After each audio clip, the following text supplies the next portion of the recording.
ಮೈಸೂರಿನಲ್ಲಿ ಹಾಡಹಗಲೇ ಚಿನ್ನಾಭರಣ ದರೋಡೆ ಕೇಸ್ 5 ದಿನ ಆದರೂ ಆರೋಪಿಗಳ ಸುಳಿವು ಸಿಗ್ತಾ ಇಲ್ಲ. 10 ಕೋಟಿ ಮೌಲ್ಯದ ಚಿನ್ನಾಭರಣ ಕದ್ದಿದ್ರು ಖತರ್ನಾಕ್ ಗ್ಯಾಂಗ್. 3 ದಿನ ಸ್ಕೆಚ್ ಹಾಕಿ 8 ಕೆಜಿ ಚಿನ್ನಾಭರಣ ದರೋಡೆ ಮಾಡಿದ್ರು.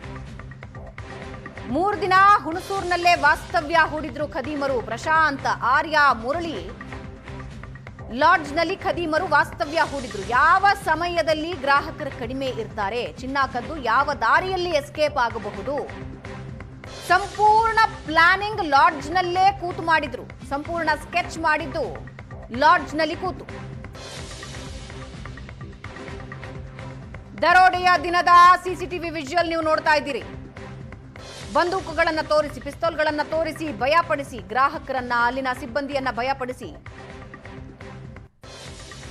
8 ಕೆಜಿ ಚಿನ್ನ ಕದ್ದು ಅಲ್ಲಿಂದ ಪರಾರಿಯಾಗಿದ್ದಾರೆ. 5 ದಿನ ಆಗಿದೆ, ಆದರೆ ಇಲ್ಲಿವರೆಗೆ ಯಾವುದೇ ಮಾಹಿತಿ ಇಲ್ಲ.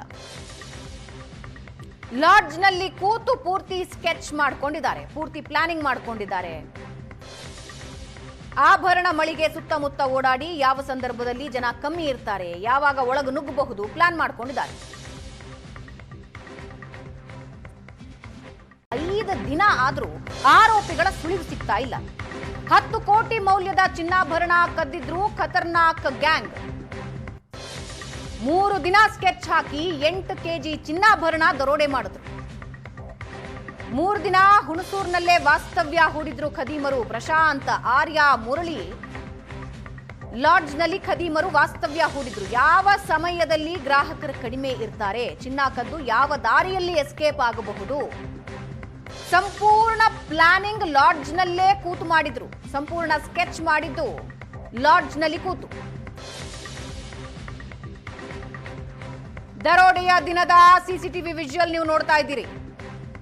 ಬಂದೂಕುಗಳನ್ನು ತೋರಿಸಿ, ಪಿಸ್ತೂಲ್ಗಳನ್ನು ತೋರಿಸಿ ಭಯಪಡಿಸಿ, ಗ್ರಾಹಕರನ್ನ, ಅಲ್ಲಿನ ಸಿಬ್ಬಂದಿಯನ್ನ ಭಯಪಡಿಸಿ 8 ಕೆಜಿ ಚಿನ್ನ ಕದ್ದು ಅಲ್ಲಿಂದ ಪರಾರಿಯಾಗಿದ್ದಾರೆ. 5 ದಿನ ಆಗಿದೆ, ಆದರೆ ಇಲ್ಲಿವರೆಗೆ ಯಾವುದೇ ಮಾಹಿತಿ ಇಲ್ಲ. ಲಾಡ್ಜ್ನಲ್ಲಿ ಕೂತು ಪೂರ್ತಿ ಸ್ಕೆಚ್ ಮಾಡ್ಕೊಂಡಿದ್ದಾರೆ, ಪೂರ್ತಿ ಪ್ಲಾನಿಂಗ್ ಮಾಡ್ಕೊಂಡಿದ್ದಾರೆ.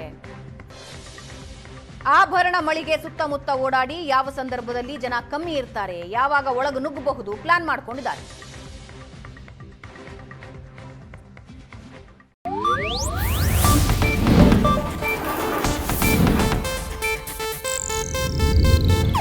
ಇದು ಏಷ್ಯಾನೆಟ್ ನ್ಯೂಸ್ ನೆಟ್ವರ್ಕ್ ಪ್ರಸ್ತುತಿ.